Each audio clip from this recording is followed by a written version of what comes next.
সাংবাদিক ভাই ও বোনেরা, আসসালামু আলাইকুম। আপনারা তো সালামের কেউ জবাব দিলেন না। আমার আজকে আসার উদ্দেশ্য ছিল যে আমি বহুদিন যাবতই বিদেশে যাইনি, সিস্টেমটা জানার জন্য। আমি মনে হয় 2011 সালের পর আর এই খরচ করা হয় নাই। এই জন্য কীভাবে ইমিগ্রেশনটা হয়, কীভাবে হয়, যেহেতু অনেক উন্নতি হয়েছে আগের থেকে, এগুলি একটু দেখার জন্য আসা হচ্ছে। তা আমি দেখে গেলাম, এটা আগের থেকে অনেক উন্নতি হয়েছে এবং এই যে উন্নতির ধারাটা যেন অব্যাহত থাকে, এটি আসার উদ্দেশ্য। মাননীয় স্বরাষ্ট্র উপদেষ্টা, আপনি তো আসলেন। সম্প্রতি সাবেক রাষ্ট্রপতি আব্দুল হামিদ, তিনি একজন মামলার আসামি, তিনি বিদেশ ছেড়েছেন এবং যার বিদেশ ছাড়ার কারণে ছাত্র জনতা ক্ষোভে ফেসে উঠেছে। তারা কিন্তু রাস্তা অবরোধ করে বসে আছে, তারা আওয়ামী লীগ নিষিদ্ধের দাবিতে।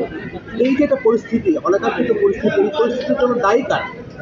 এই পরিস্থিতির জন্য যারা দায়ী, এই জন্য কিন্তু আমি কয়েকজন আপনারা জানেন যে কী করা হয়েছে, সাসপেন্ড করা হয়েছে, কাউরে অ্যাটাচ করা হয়েছে এবং একটা ইনকোয়ারি কমিটি করা হয়েছে।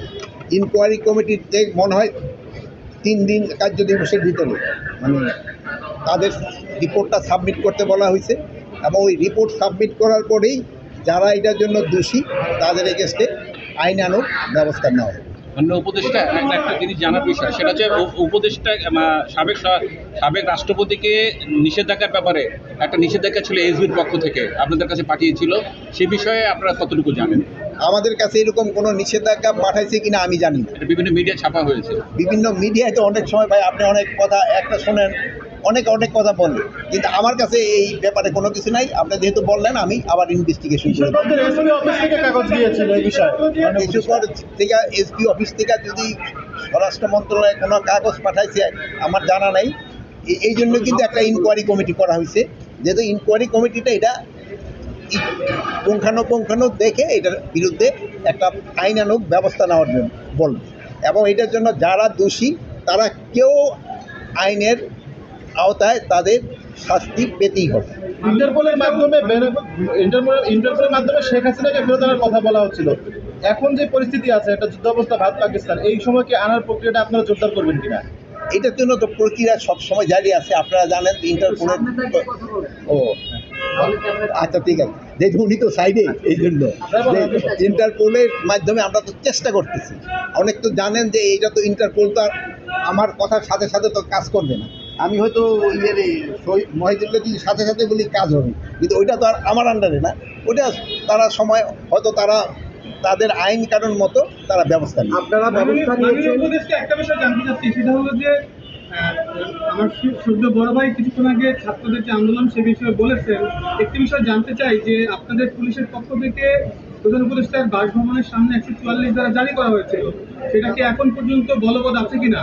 এবং মাননীয় উপদেষ্টা, আজকেও রাজধানীর বিভিন্ন সড়কে কিন্তু আওয়ামী লীগ নিষিদ্ধের দাবিতে কর্মসূচি দেওয়া আছে এবং সাধারণ মানুষের চরম দুর্ভোগ কিন্তু গতকালকে আমরা দেখতে পেয়েছি। আপনি হয়তো বিষয়টা জানেন।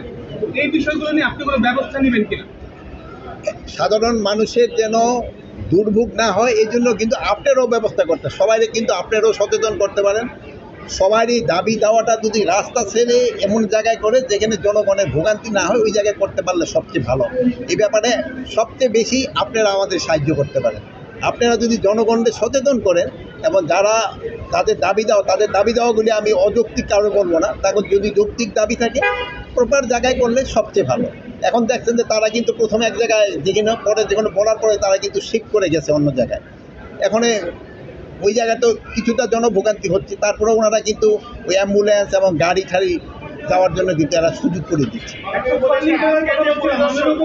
এখন কোথায় অ্যাকচুয়াল 44 ধারা কিন্তু আরও জারি করতে পারে, ওসিও জারি করতে পারে, ডিসিও জারি করতে পারে।